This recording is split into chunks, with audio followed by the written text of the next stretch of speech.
Eh, Queríamos conocer su opinión sobre este proceso que sigue adelante para la renovación parcial de la Corte Constitucional. Le pedimos disculpas también por el retraso en la hora. Tuvimos una entrevista con el señor alcalde que ha hecho una tanto ralas sus comparecencias en este medio de comunicación y teníamos que aprovecharla, razón por la que reiteramos nuestra disculpa. En todo caso, doctor Quintana, su opinión sobre la forma en que marcha este concurso. ¿Hay la rigurosidad suficiente, los filtros, los sedazos adecuados para que la mejor gente y gente de calidad llegue a la Corte Constitucional? Así nos explican, doctor Quintana, sí.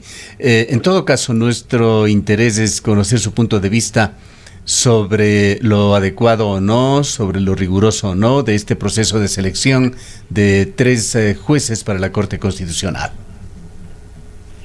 A ver, a mí me da mucha pena tener que decir respecto a este tema que debería llamar la atención de todo el país porque se está renovando parcialmente, yo le diría, uno de los órganos más importantes de nuestra nación, que es la Corte Constitucional. Finalmente por la Corte pasan la mayoría de decisiones que se toman en el Ejecutivo, en el Legislativo, incluso en el Poder Judicial, pero parece que tanto las funciones de poder del Estado, que son quienes proponen los candidatos, como son el Ejecutivo, el Legislativo y Transparencia y Control Social, y yo le diría ahora sí con conocimiento de caso, la propia comisión calificadora, pues no se han tomado en serio este proceso de designación. Yo veo con mucha lástima que las examinaciones que arrancaron el viernes y que han continuado el día de ayer y continúan hoy y mañana también, el examen escrito y los exámenes orales, en ambos casos son un saludo a la bandera,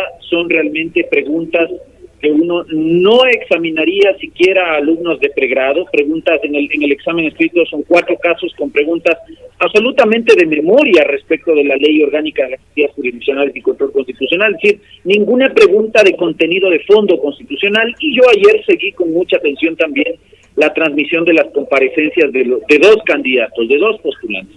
Las preguntas mediocres, le debo decir con todo respeto a los miembros de la comisión, pero las preguntas que se hacen ayer en las comparecencias orales son más que mediocres y en algunos casos hay respuestas erradas de los postulantes.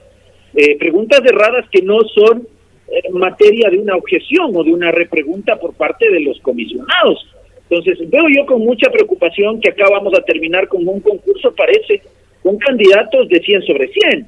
Ahí veo ya claramente ¿a qué se refiere usted con preguntas mediocres, doctor Quintana? Absolutamente altos y dispares respecto del resto de 4 postulantes que han quedado en carrera, y eso sí es llamativo, ¿no? Es llamativo porque, por ejemplo, también otro aspecto como es la calificación de méritos, que según el reglamento vale 20 puntos, pues es una calificación también dispar, perdón, pero la doctora Donoso, que es una de las candidatas, tiene prácticamente nota perfecta en el tema de méritos, y yo quisiera saber, más allá de haber estado un par de años como coordinadora del despacho de la actual vicepresidente de la Corte Constitucional, ¿cuál es su experiencia en el campo constitucional como para tener 20 sobre 20 en méritos? ¿No? Es decir, quisiéramos saber, doctor Quintana, si nos está escuchando, porque lo que quisiéramos es tener un diálogo con usted, pero parece que siguen los problemas de comunicación. Si nos escucha, doctor Quintana.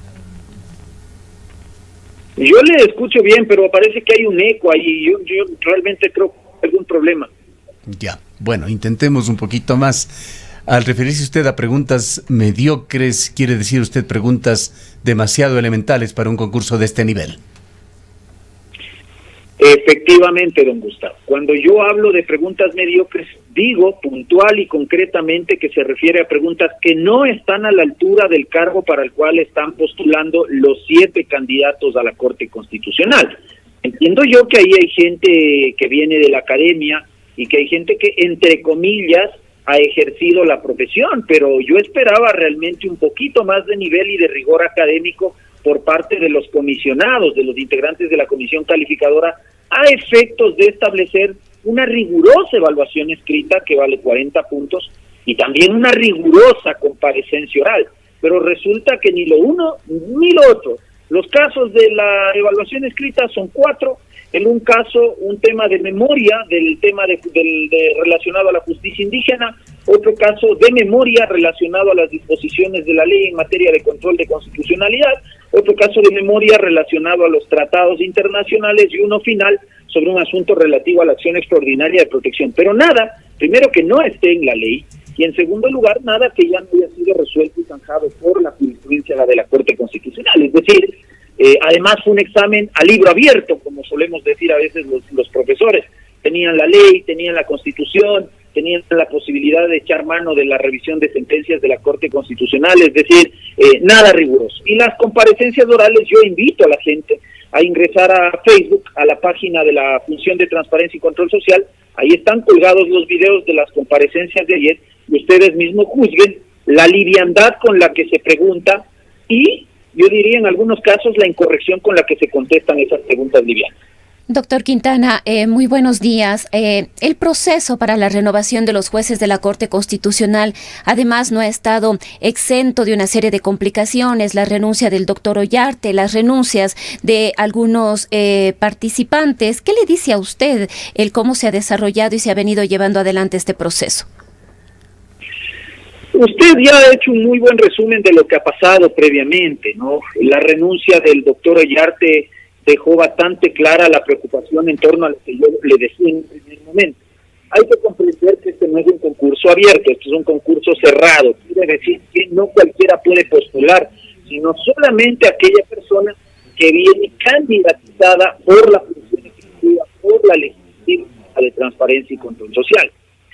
En el momento en que renuncia Rafael Ollarte, el cuestionamiento era a los candidatos, a que ciertos candidatos, que algunos fueron incluso insistidos, no cumplían con los requisitos para siquiera pasar la fase previa de revisión de esos requisitos. Y eso fue observado tajantemente por Rafael Ollarte. De hecho, esa fue la razón de su dimisión a la comisión. Claro, si los proponentes de los candidatos no se toman en serio el concurso, bueno, usted no va a tener una buena Corte Constitucional, y alguien que tiene nombre y prestigio no va a querer poner su firma en un nombramiento de alguien que ni siquiera cumple requisitos. Pero luego, ya cuando pasa esta renuncia, pues hay dos dimisiones ya de candidatos, y en el caso de la renuncia del colega Salim Saidán, también hay señalamientos respecto a cierta cercanía de algunos candidatos con ciertos grupos de poder afines principalmente a la función ejecutiva. Y vea que más preocupante, doctor Quintana, es que estamos ya en las instancias finales. Entendemos que quienes saquen las notas más altas serán ya designados y los resultados serán proclamados en la Asamblea Nacional. Sí, lamentablemente, le decía a don Gustavo que la renuncia de Salim Saidán denunciaba una cercanía de ciertos candidatos con grupos de poder del Ejecutivo, y eso en las notas que se están poniendo en la parte final de este concurso se está reflejando, ¿no? Entonces, fíjese usted que parece que incluso una de las candidatas que va a entrar con 100 sobre 100, parece que ha sido propuesta más que por el Ejecutivo de Transparencia y Control Social, realmente por la propia Corte Constitucional. Sí, lamentablemente ya el concurso está avanzado, estamos en la última fase, los resultados se van a dar, y este engaño disfrazado de concurso nos ha hecho perder mucho tiempo, y en mi conclusión de esto es que lo que viene a la Corte Constitucional lamentablemente no va a ser mucho mejor de lo que se va. Por lo tanto, seguiremos con una Corte Constitucional como la que tenemos, una Corte secuestrada por un sesgo ideológico, lamentablemente, y no una Corte integrada por guardianes de la Constitución. Bien, pasando a otro tema de actualidad, ¿qué expectativa tiene usted sobre lo que suceda hoy en la Asamblea cuando se tratará ya en el segundo y definitivo debate el proyecto de despenalización del aborto por violación? Bueno, se ha indicado que hoy solamente hay la lectura del informe para segundo debate. No va a haber un debate propiamente, ni hoy se va a tomar una decisión de si se aprueba o no se aprueba la ley del aborto. Eso ha quedado claro. La votación y el debate propiamente se va a dar la siguiente semana. Insisto, hoy solo se va a dar lectura al informe y nada más. Así que hoy no tengo yo mayor expectativa, pero sin duda el tema es complicado. Creo yo que la ley no cumple con los parámetros que fijó la propia Corte Constitucional en la sentencia respecto a la despenalización del aborto por violación, no cumple con el parámetro de temporalidad, no cumple con el parámetro de fijación de requisitos, viola el derecho de objeción de conciencia de los profesionales de la salud. En fin, hay algunas cuestiones que deberían discutirse en esta instancia del proceso de formación de la ley, pero que si lamentablemente se pasan por alto y la ley lamentablemente llega a ser aprobada con ese contenido, pues va a poner al presidente de la República prácticamente en la obligación de tener que vetar ese proyecto de ley. Abogado Quintana, en otro tema sería importante tener la lectura suya respecto de la propuesta del presidente de la República, Guillermo Lasso, de convocar a una consulta popular. Se ha advertido algunos temas, aunque con muy pocos detalles, que podrían incluirse. Uno de ellos, reformas en la justicia. Se habla de el Consejo de la Judicatura. Tampoco, como decía, sin algunos detalles de que efectivamente se quisiera reformar a través de esta consulta popular, ya no la eliminación del Consejo de Participación Ciudadana, sino también reformas en su funcionamiento, entre otros temas. ¿Qué nos puede decir al respecto?